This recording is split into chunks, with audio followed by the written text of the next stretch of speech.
వాళ్ళకి అంత బ్రెయిన్స్ ఉండవండి, అంత స్ట్రక్చర్ ఉంటుంది, బాడీ ఉంటుందండి, బాడీ కానీ ఉంటుంది కదా, బ్రెయిన్ బ్రెయిన్స్ ఉంటుంది, ఉండవు. కానీ బ్రెయిన్ వాడతారు. అక్కడే వస్తుందండి మెయిన్ ప్రాబ్లం. ఓహో, లేని బ్రెయిన్ ని వాడే ప్రయత్నం లేని చేస్తారు బ్రెయిన్ వాడేటటువంటి ప్రయత్నం చేయటం వల్లే మీకు సినిమాలన్నీ కూడా వరుసటి ఫ్లాప్ అవుతున్నాయి. అందరు హీరోలు అంతేనా సార్? మీరు డామ్ అని చెప్పారు, ఈ కుంట బద్దలు కొట్టి వాళ్ళ వద్దులండి, ఎందుకు కాదు సార్, వచ్చింది అంటే సీరియస్ గా, బికాస్ నిజంగా హీరో సెంటర్ కి రెమ్యునరేషన్స్ అవి కూడా వాళ్ళు పెద్ద. ఎవరో బయట వాళ్ళు కాదు, మన వాళ్ళే కదా. అవును, అంతే కదా. కడుపు చించుకుంటే కాళ్ళ మీద పడుతుంది అనేది సామెత ఉంది మనకి. అవును, ఎందుకు మనం చించుకుని మన కాళ్ళ మీద మనమే పడేసుకోవడం?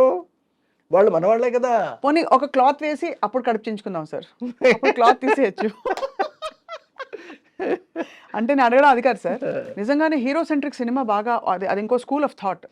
అంటే హీరో కోసం డైలాగులు, ప్లానింగ్, స్క్రీన్ ప్లే ప్లాన్ చేయడం, అది ఇది అలా ఆ స్కూల్ ఆఫ్ డైరెక్టర్స్ కూడా చాలా మంది ఉన్నారు. వాళ్ళు కూడా సక్సెస్ఫుల్ గా రన్ అవుతున్న వాళ్ళు రన్ ఉన్నారు తప్పకుండా. అవును కదా సార్, అంతే కదా. ఎవడి కథే ఇదిగా పెట్టుకున్న వాళ్ళందరూ కూడా కథ మీద రన్ అవుతారు సార్. సినిమా మీద, సినిమాకి దానికి సంబంధించినటువంటి అనువుగా హీరో మంచి అన్న చేయొచ్చు, చెడు కూడా చేయొచ్చు అండి. ఏదైనా చేసినా సినిమా హిట్ అవ్వడానికి ఏం కావాలో అది మాత్రం కోరుకుంటారు, దాన్నే ప్రజెంట్ చేస్తారు. అప్పుడే డెఫినెట్గా ఆడితే కూడా రండి. మన సుకుమార్ గారు ఈ రెండింటిని బ్లర్ చేసి కథలో ఉండే ఇంపర్ఫెక్షన్స్ హీరోలో, అంటే కొంచెం ఇలా పెట్టుకోవడం కానీ, పుష్పలో పుష్పరాజు, లేకపోతే తగ్గేదేలే అంటాం, అదేం తప్పేం లేదండి, అది క్యారెక్టరైజేషన్ అయినప్పుడు. అప్పుడు మరి వాళ్ళు పెద్ద హీరోలు అయ్యింది, స్టార్ మెటీరియల్ అయ్యింది కూడా, వాళ్ళు ఒదిగిపోయినట్టే కదా క్యారెక్టర్లో. అల్లు అర్జున్ గారు ఫర్ ఎగ్జాంపుల్ రియల్లీ అక్కడ చాలా బాగా చేశాడండి అతను. అవును, నేషనల్ అవార్డు వచ్చింది ఆయనకి.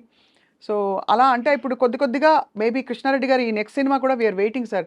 మంచి సోషల్ ఫ్యాంటసీ చూసి ఎన్రోల్ అయింది సార్, మీరు చెప్పిన ద నాలెడ్జ్ టైప్. ఎందుకంటే మనకి ఎంతసేపు ఈ ప్లేన్లోనే లేదు, అలాంటివి కాకుండా లేదండి, కంప్లీట్గా ఒక కొత్త సినిమాని కొత్త జోనర్లో కొత్తదనం క్రియేట్ చేసినట్టే నేను చూపెడతాను సినిమానండి. ఎందుకంటే నాకు గ్యాప్ కూడా వచ్చేస్తుంది. ఈ గ్యాప్లో నేను ఏం చేశానంటే ఖాళీగా అయితే లేనండి, ప్రతి క్షణం ఒక పని చేస్తూనే ఉన్నానండి. అందులో కొన్ని పనులు చెప్తాను మీకు ఏం చేశాను అని. నేను రాబోయేటటువంటి నా జీవితానికి సరిపడా నేను కథలన్నీ అల్లేసుకుని రెడీగా పెట్టేసుకున్నానండి సినిమాలు తీయడానికి. నా దగ్గర ఇప్పుడు 10 కథల స్టోర్ ఉన్నాయండి, బాబా స్టాక్ ఉన్నాయి. ఇందులో ఇవన్నీ కూడా నేను చేస్తానండి. ఒక మెజిషియన్స్ లవ్ స్టోరీ రెడీగా ఉంది సిద్ధంగా. మెజిషియన్ లవ్ స్టోరీ అండి, love story of A magician. Next అమ్మ పుట్టినవారు ఒకటి సిద్ధంగా ఉందండి, గంధర్వవనం ఒకటి రెడీగా ఉంది. ఇలాంటి ఒకటి కాదండి, ఎన్నున్నాయో 10 సినిమాలు నేను సిద్ధం చేసి పెట్టుకున్నానండి. కానీ ఎక్కడి నుంచి పుడుతున్నాయి మీకు ఇప్పుడు? అంటే what is influencing your thought into certain kinds of stories? Your good question అండి, మళ్ళీ మిమ్మల్ని అభినందిస్తున్నా. నాకు అంటే ఒక మనిషికి ఒక జెల్ ఉంటుందండి, అది బ్రెయిన్లో అన్నా ఉండొచ్చు, బాడీలో అన్నా ఉండొచ్చు, ఏదన్నా ఉండొచ్చు అండి. అది బ్రెయిన్లో ఉంటే ఒకలా ఉంటుందండి. అది బ్రెయిన్లో ఉన్న వాళ్ళు ఏం చేస్తారంటే, నా దగ్గర ఈ కథల యొక్క సంఖ్య పెరిగిపోతూ ఉన్నప్పుడు ఇప్పుడు నేను ఏం చేశానంటే చెప్తాను మళ్ళీ మీకు.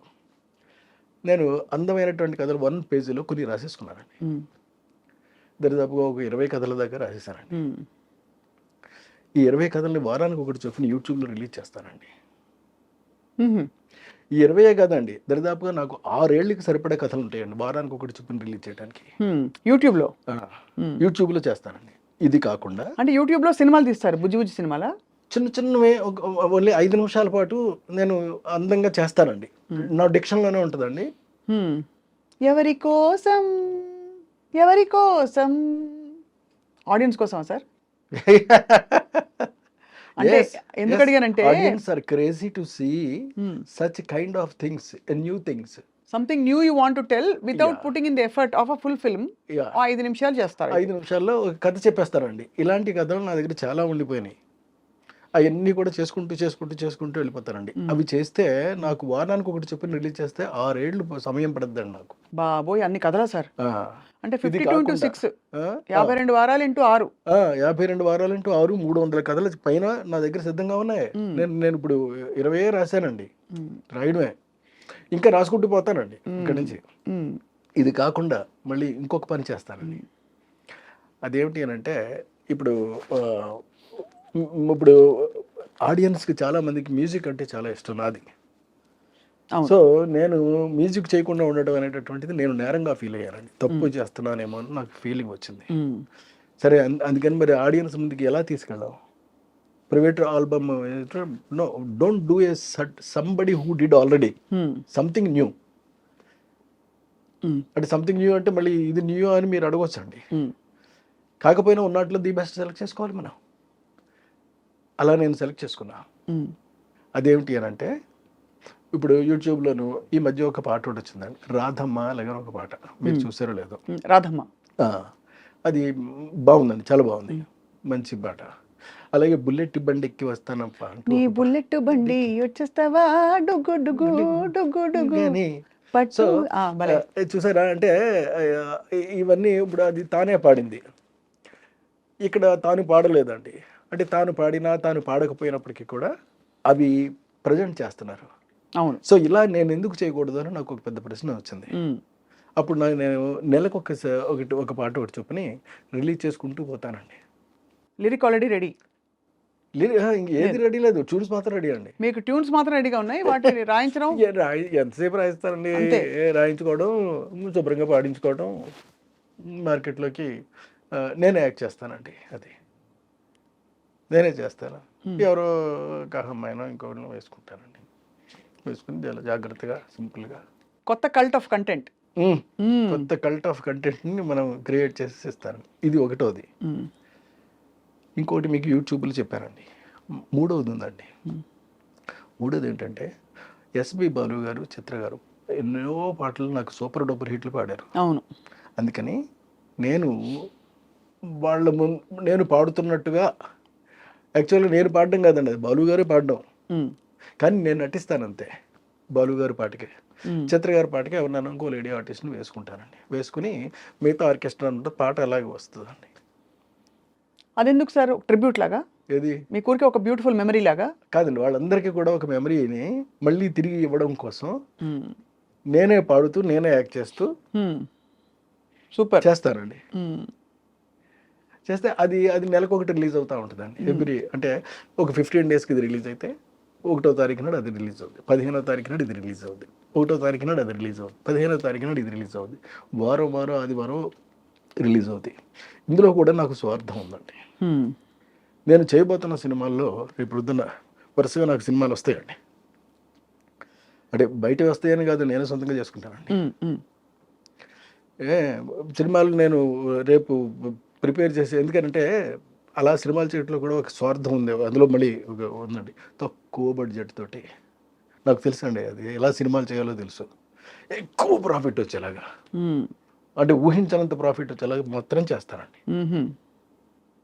ఇదేంట్రా ఈ సినిమా ఇది ఇంత తక్కువ అవ్వదే, కానీ అందులో 400 అవుద్ది అంతే. అంతేనా? అంతే. అంటే తక్కువ అంటే ఎంత సార్ మీ దృష్టిలో? ఇప్పుడు ఎందుకంటే అన్ని కోట్లలో ఉంది లెక్క.